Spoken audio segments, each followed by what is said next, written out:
was working night shift one night. It was around 2 o'clock in the morning. Ghost activity ramps up during that time. Hello? It was like getting a phantom call in the middle of the night. They want more attention. I just knew it was her. Maybe you saw a ghost? The little boy reached out. I think he was trying to get help. It was like each room had a patient in there, and no one was answering them. I felt like something bad was going to happen. She kept telling me, I'm going to die.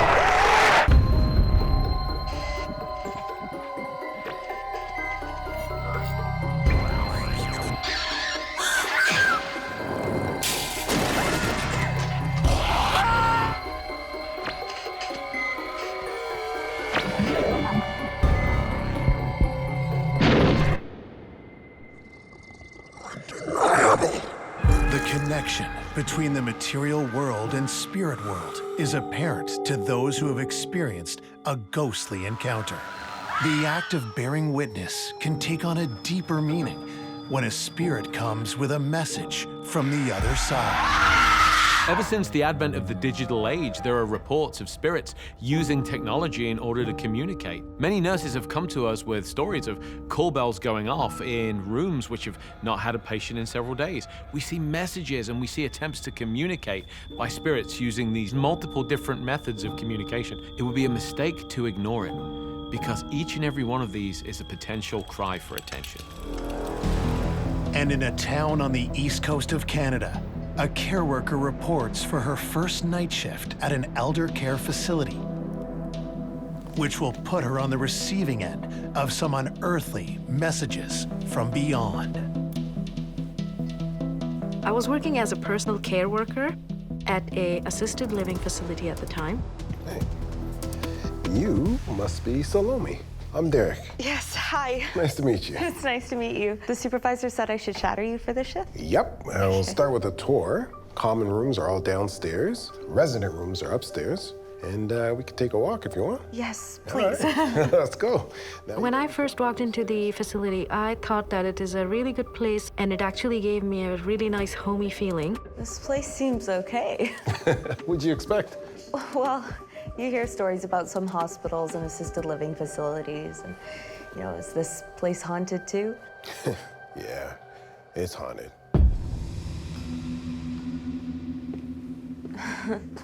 I thought that he was joking with me when he said that, so I did not pay much mind to it.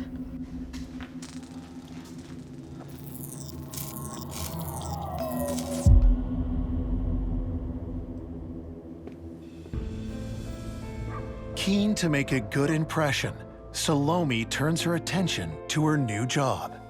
One of my job duties included go to every individual patient's rooms, help them get into bed, and do all things that they need to get done, medicine or changing or whatever it is. Barbara, it's gonna be a cold night tonight, so let me know if you need an extra blanket, okay? I'm okay, dear. I'll call you if I need anything. Okay. The range of patients was from residents who were fully mobile and fully able to take care of themselves, I'm back, Maggie. to the patients that needed more assistance in terms of physical health and mental health, who had mental deterioration such as dementia and Alzheimer's. He's running. There is one common thing that I heard from a lot of older ladies who were pleasantly confused, as we would say, that there was a little boy running around whose name was Jimmy.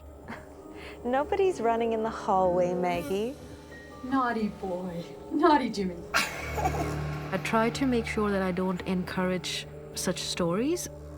I thought if one person said, "Oh, I saw a boy," then others might think about it and repeat the same. Sometimes an aging mind creates scenarios.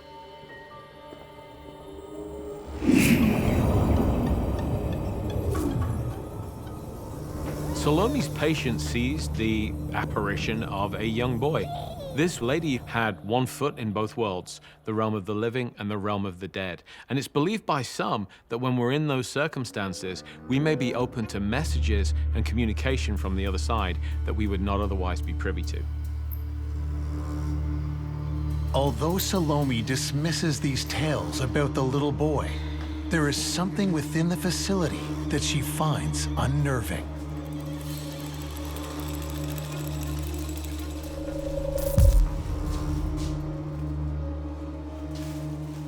So the facility had 2 floors mainly, and on the ground floor there was a left and a right wing.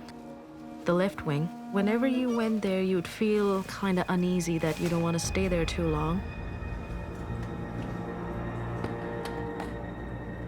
There was always this one corner which was dark, but not just physical darkness, but you just sense something being off there.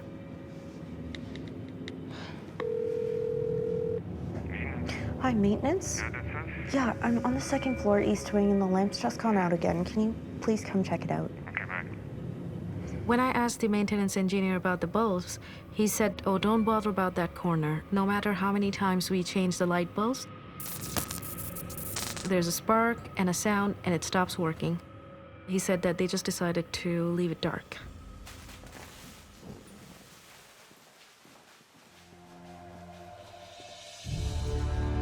Salomi takes a cue from staff to set these concerns aside and gets on with the job.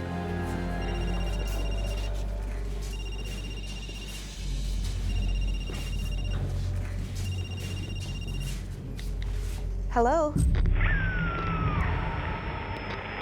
Hello? Hello?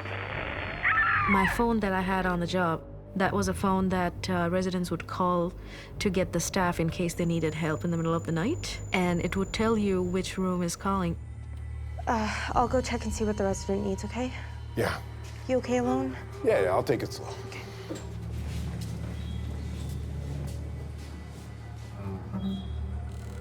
Maggie? And when you go there, the person would be fast asleep. You'd know that there's no way anybody called. It was like getting a phantom call in the middle of the night.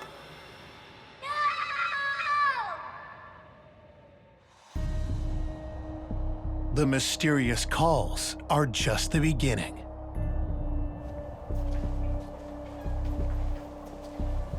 I was running room to room that night, helping the residents get into bed, and I was really tired.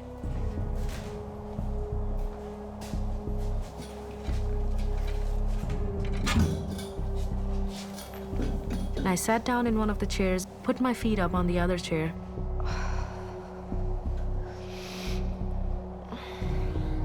And I thought maybe I'll just sit there for a minute before I go back to my chores.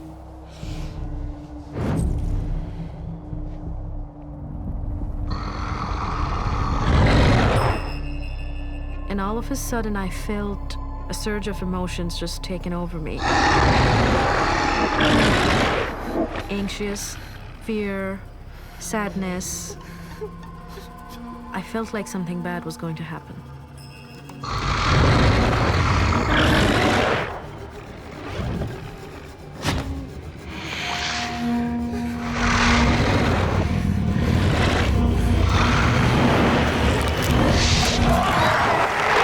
I felt a wave of negative emotion come over me. I got up very quickly and just walked away from there. It felt like somebody doesn't want me to sit there. Salomi senses something is off about this particular corner, and she is subjected to no less than a psychic assault, a barrage of emotions which come flooding through her en masse, something she has not asked for, something that she cannot control.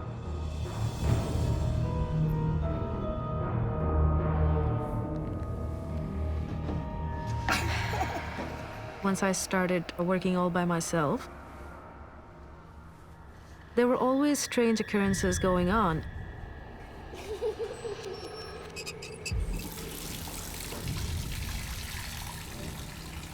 I would be alone in the room and the water tap would turn on.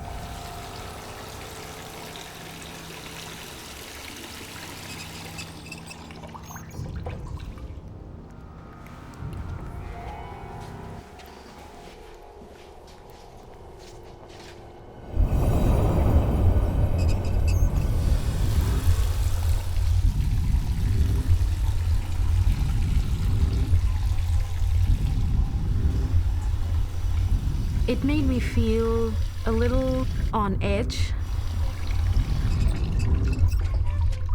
But I could not just stop doing what I was doing, so I would turn off the taps and keep continuing my task at hand.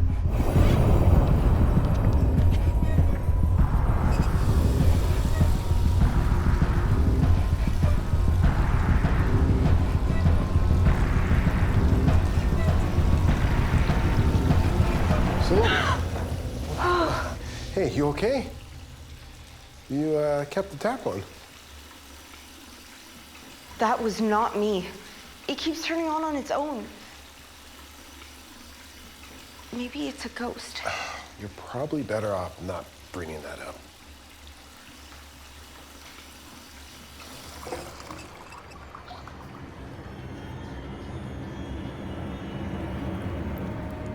I never mentioned it again to any of my coworkers after the first time. Nobody would talk about it because of the stigma. Although discussion is discouraged, the signs and messages continue.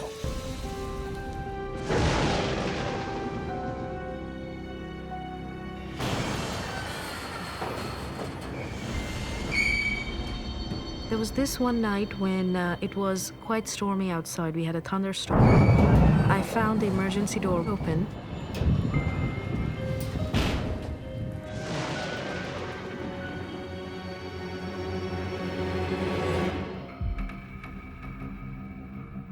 I noticed that there were footsteps, child-sized footsteps going up the staircase. It was a few hours after midnight. There was no child in the facility at that time.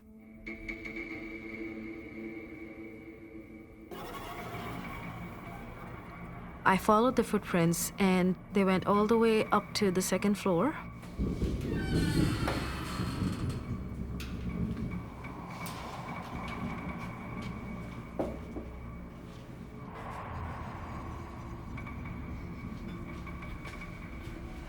And I saw a resident, Barbara, awake. Jane, did the storm wake you up? Oh, Jimmy woke me up. He's hurt. He needs help. Barbara, He needs help, I'm telling you. Please, make sure he's okay. Okay. I'll take care of it. That made me feel a little concerned because Barbara was someone who was mentally in perfect health. It's okay. What about Jimmy? It's okay. So I did assure her that, okay, don't worry. I'll go look after him. I'll find him and make sure he's all okay, and helped her to bed.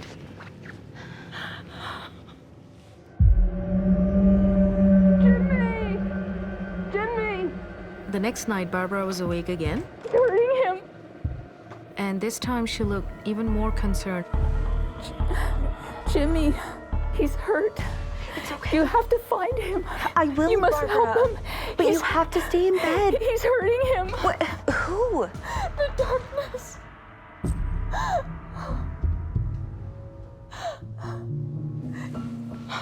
It's okay. It's okay. It was more difficult this time to make her go to bed. It is strange for Barbara to be making the claim of seeing the boy. But at the same time, she was in her 80s, so I thought that maybe this could be a beginning of her mental deterioration too.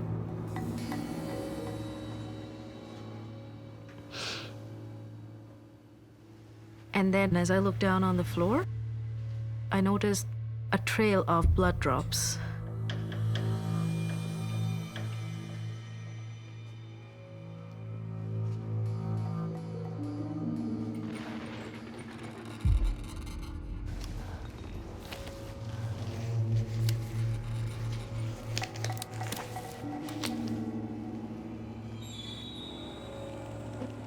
And when I touched the blood, it was still fresh.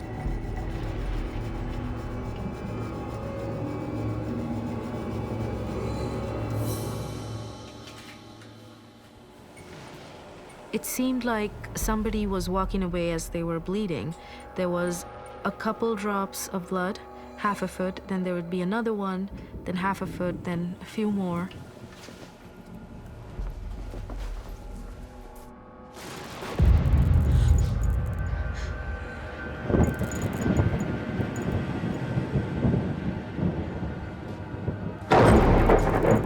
The trail of the blood drop started at the staircase and it ended at the dark corner.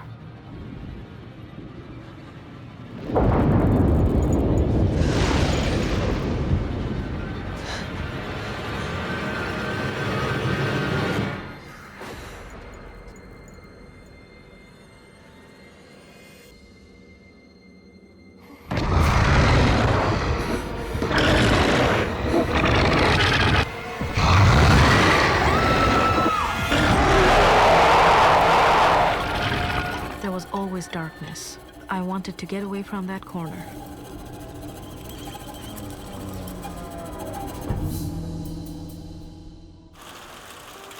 Salomi confides in a coworker. Were any of your residents up tonight? No, they're all sleeping peacefully. Why? I found blood in the east hallway. Did you see it? No. Are you sure you're okay? They did not take it seriously. They thought that maybe I was just drinking too much coffee. During my last hourly check, I went up there again.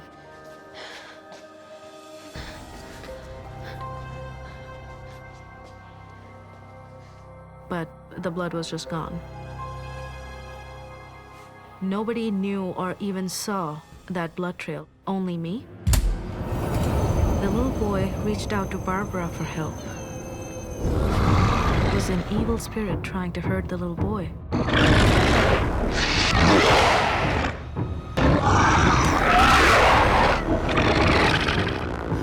Just as with the living, not all relationships are healthy, this can also be true in the spiritual realm. In the case of the boy and the unidentified entity, it appears as if there is an abusive power dynamic at play, that the stronger force is imposing its will, possibly even tormenting the weaker child.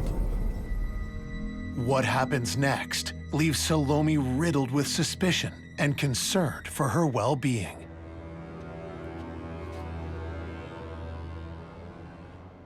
Barbara passed away. She was in good health, and one day she's good and the next she's just gone. Could this just be a coincidence? Or was there something greater at play to explain this tragedy? The little boy was trying to reach out to Barbara. I think he was trying to get help.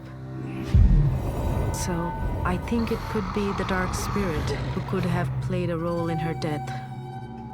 I think that the trail of blood drop was a message to me from the dark spirit that he can hurt that boy.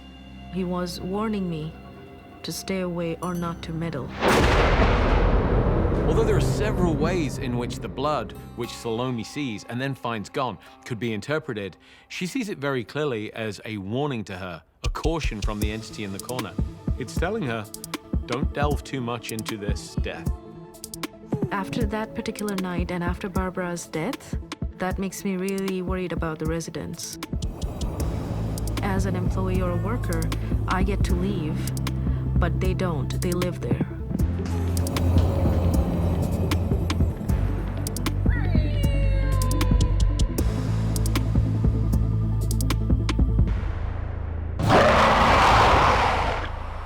Whether as a foreshadow of an ending or a warning to stay away, signs from the spirit world can convey different meanings for its intended audience, as a young nurse on a busy shift is about to find out.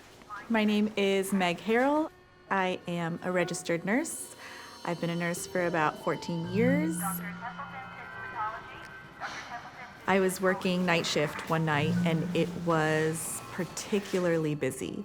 We have another patient being admitted.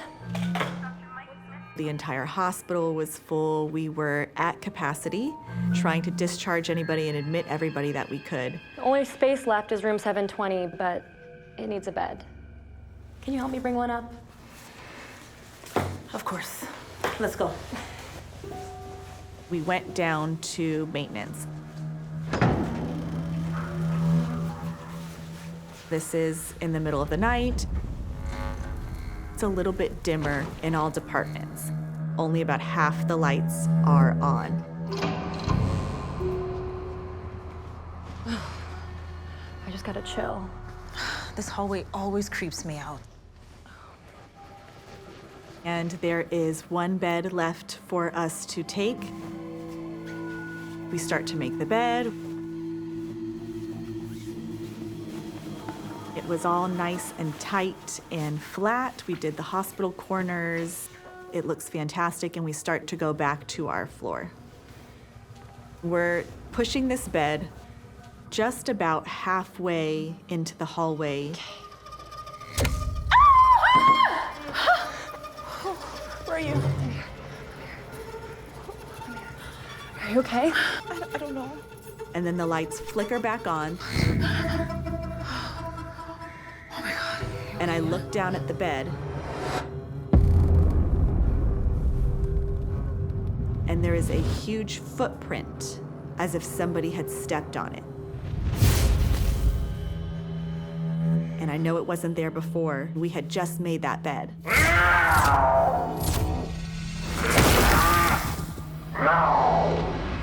We both look at each other in this way that says we need to get out of here.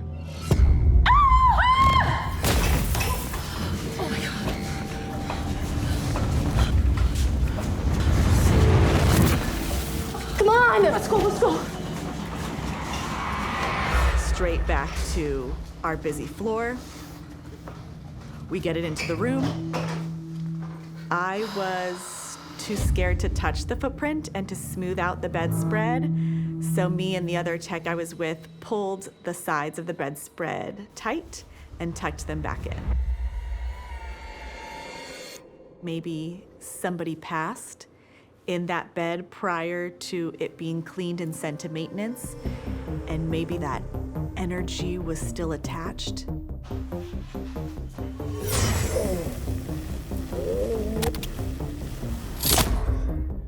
It's possible this patient died in this bed.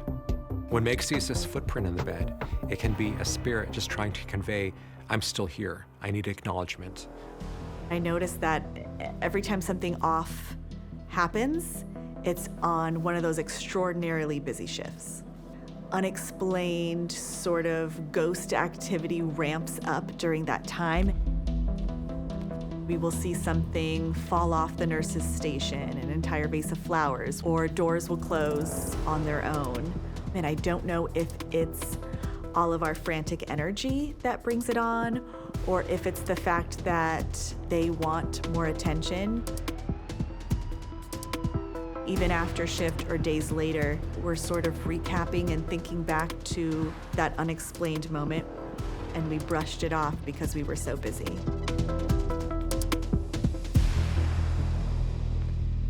When I was working on a cardiac floor, we had one particular patient who came in one day who was terrified of getting this very routine procedure.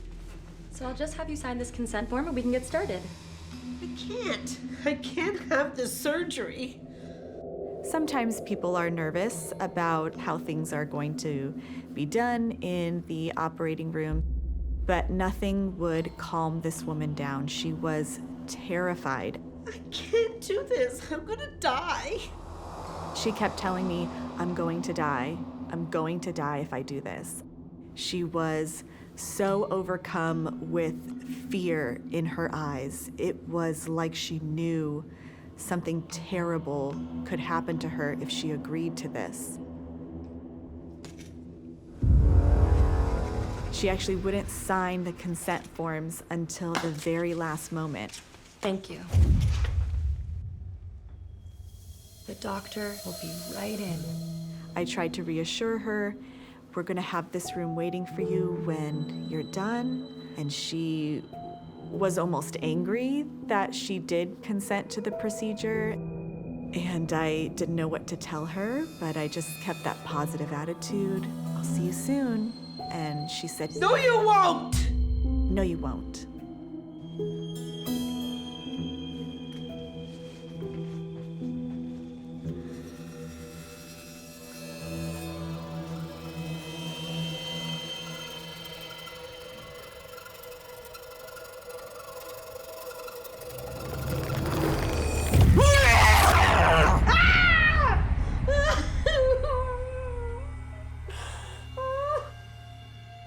They wheeled her off to the procedure room. I don't want to die. I don't want to die. We're gonna put the gas on now and count you down. I don't want to die. You're good. 10, 9, 8, 7,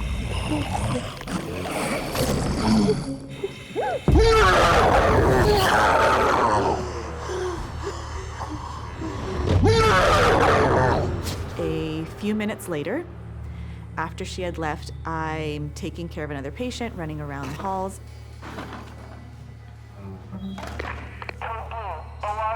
And I hear code blue, OR room 4. And I knew it was her.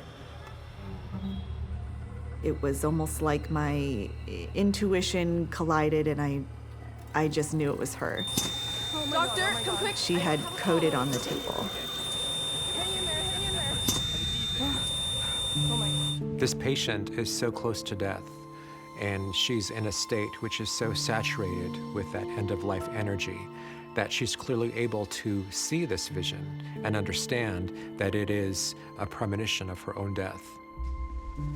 A few moments after they called the code blue, I walked towards her room.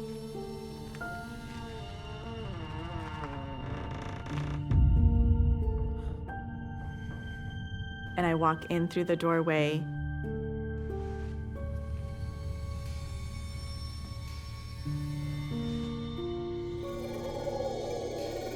And as I'm staring into this room, I see the telemetry leads start swinging from the monitor. And at that moment, I see the entire hospital bed, whose wheels were locked, move all by itself. No one was in the room. Oh my goodness, that's her.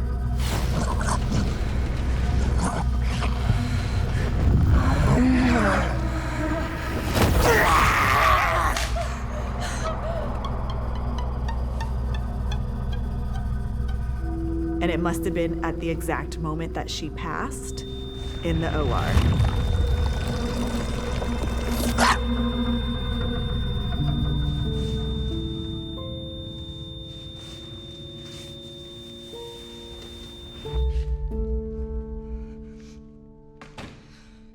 It's like she took a moment before heading to wherever she was heading to stop by the room to make sure she could tell me, I told you so.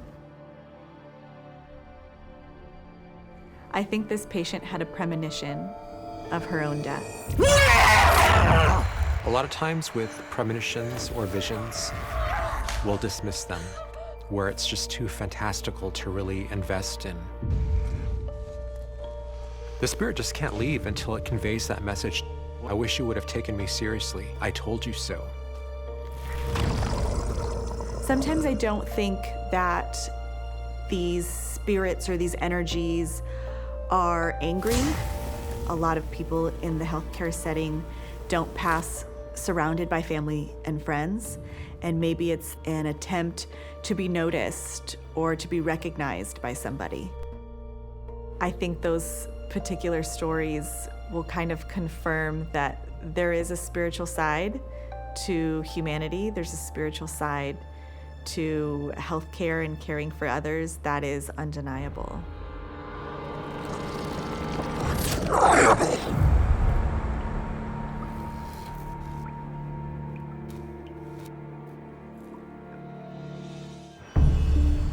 A conversation ends when someone has the last word, and a new conversation can start with something other than just a simple hello.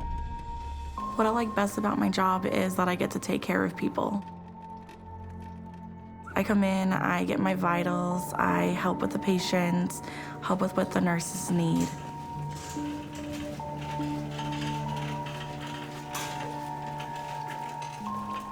How's it going? Good. Just finished prepping room 221 for the next patient. My coworker and I, we were giving reports, and maybe 5 minutes into it, a bed alarm went off. And we both looked at each other, and I told her there's nobody in there. There is no reason to cause the bed alarm to go off. Better go check it out. So we both went in. The curtain was kind of like drawn a little bit.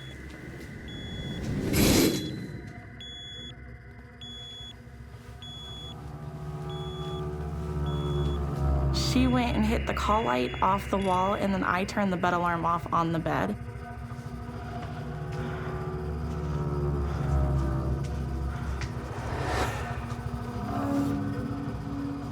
And then we both walked out of the room.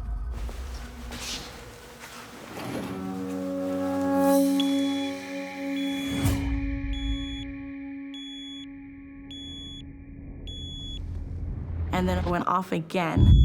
I'm not going back in there.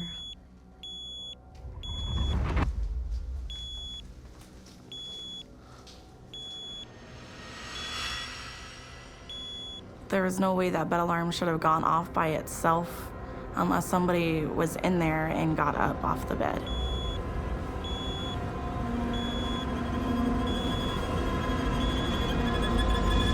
It felt uneasy when I walked in. It could have been just because I was walking into a room with nobody in there. I eventually went over and turned it off.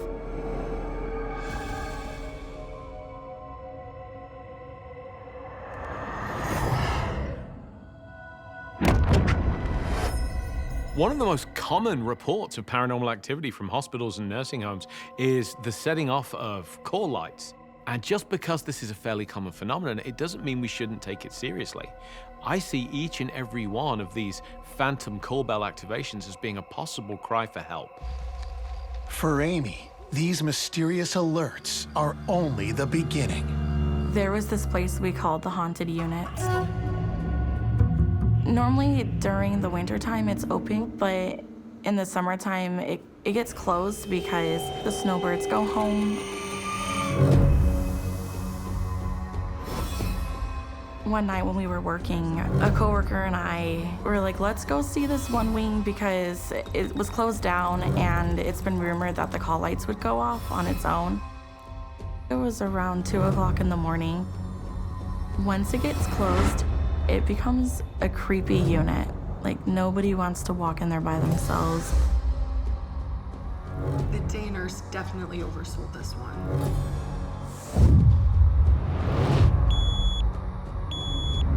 All of a sudden, all the call lights were going off.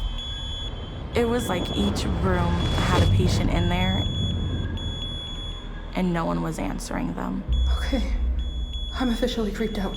At that moment, I thought the bells going off probably was somebody trying to get our attention. They're blinking, they need assistance. It was a lot. It was a light show going off in there. We did not think about staying there. We left immediately. In a hospital, the primary way of letting a nurse or any care provider know that somebody needs attention or is in distress or just wants to be validated and acknowledged is the call signal, the call light. And so little wonder then that we see these spirits that are trying to attract the attention of the living reaching out in what seems to be the easiest and most familiar way for them, the universal call for help. Amie soon finds there are other ways to get her attention. I need another bed pad. Do you mind getting some? Yeah. So I was working night shift and we ran out of bed pads. So I went next door into an empty room. I walked in and it was dark. And as I opened the drawer, I heard someone sit up in the bed and there was no one in there. When you move in bed, you can hear the frame squeak a little. That was not a person on the bed. I freaked out. I grabbed what I needed and I walked out of the room. The minute that I heard the noise from the bed, I felt uneasy on every single room on that floor. Amie recognizes these are supernatural communications, but keeps her focus on her work. The hospital is known for the paranormal activity, but no one talks about it. It's something that happens. I'm working day shift, and I don't feel comfortable using the elevators because they would stop working randomly. When I'm in the stairwell, it's a weird feeling. Like you want to get out of there as soon as you get in.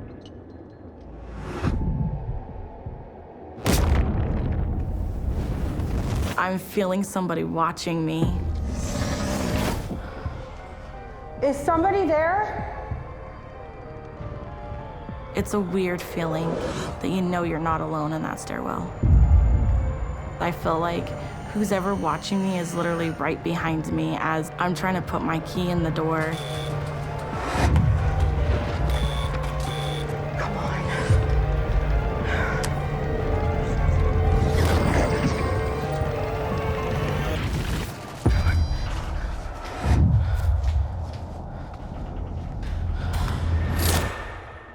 Once I open that door, it's like a relief.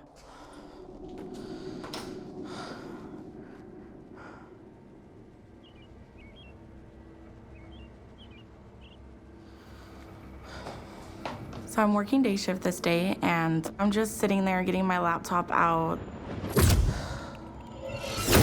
Then I heard a male's voice in my ear whisper. My right side got all tingling, like somebody was standing on my right side. And then I looked over, nobody was there.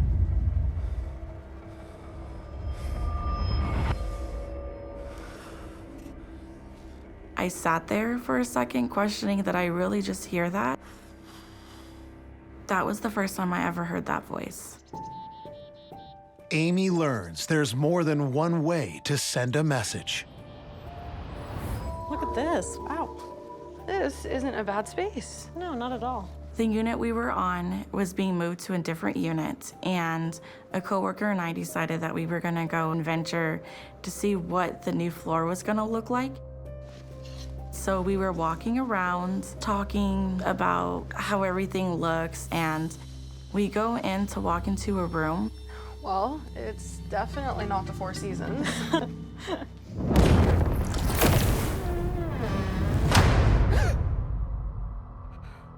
The door slammed like in anger. I felt my heart leave my chest and go to my stomach. We both looked at each other in shock, like what just happened? There's no one else around, it's just us. Maybe it was the wind? What wind? There's no windows open in here. What would have caused the door to slam closed? We didn't open a door to cause like a ripple effect of another door closing. There was no windows that could be opened. So she goes and looks to see what slammed.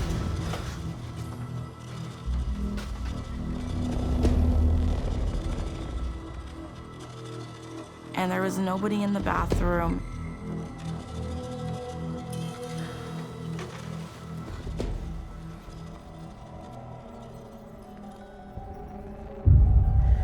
Coming from my left side, I felt something go through me. I felt like I was in a box, like I was in a coffin. My ears were ringing, like they needed to pop, like we were in higher elevation. It was through my whole body. It was just a really weird feeling. Are you okay? It's okay, breathe. I looked at her and said, I think a ghost just walked through me. Are you serious? It didn't feel like I was in my body. Like I was not there. Let's just go.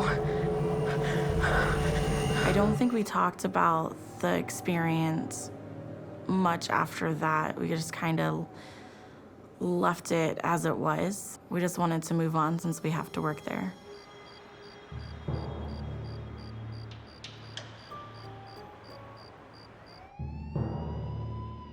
After moving into the new unit, Amie hears a disturbing story. Hey, Aim. You use the staff stairs a lot, don't you? Uh-huh. Why? I just heard about the creepiest thing that happened. What? Before we started working, there was this guy who got trapped in the stairwell. We believe it was an intruder that got in and did not realize once you go through those doors, you can't get back out. You have to have a key. It was during winter, and it can get pretty cold in Arizona. And he ended up passing away. I believe it's that guy that passed away that's in the stairwell watching us. I believe that as time passes while we're there, he's been refilling himself more and more. Like at first it was just the little things, the slamming of the doors, hearing the hello, but now it's more of, okay, now you're seeing me and now you're feeling me. And soon the spirit begins to reveal itself to others at the hospital.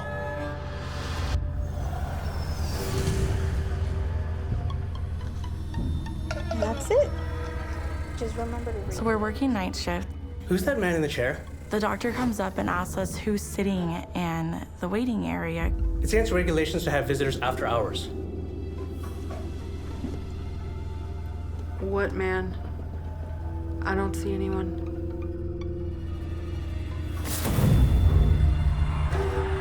He was right there. We looked at him and we're like, there's nobody should be there. And he looked at us in disbelief, and I was like, maybe you saw a ghost? He did go look to see if he could find the same person that was sitting there, and he did not see him. Anyways, can you print off the staff memo? Yes, doctor, right away. I'll take care of it for you. When I looked at my computer, I saw hello typed in my search bar. I couldn't believe that just happened. Like within 2 minutes of the doctor seeing that person sitting there. And then me seeing the hello reminded me of the hello in my ear.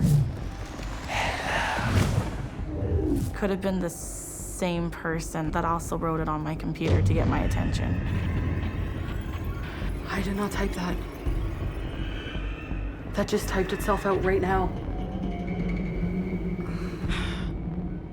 I ended up showing my manager the incident. It reminds me of something that happened to me here.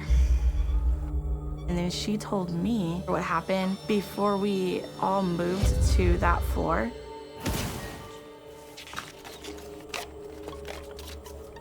My manager was alone at the time.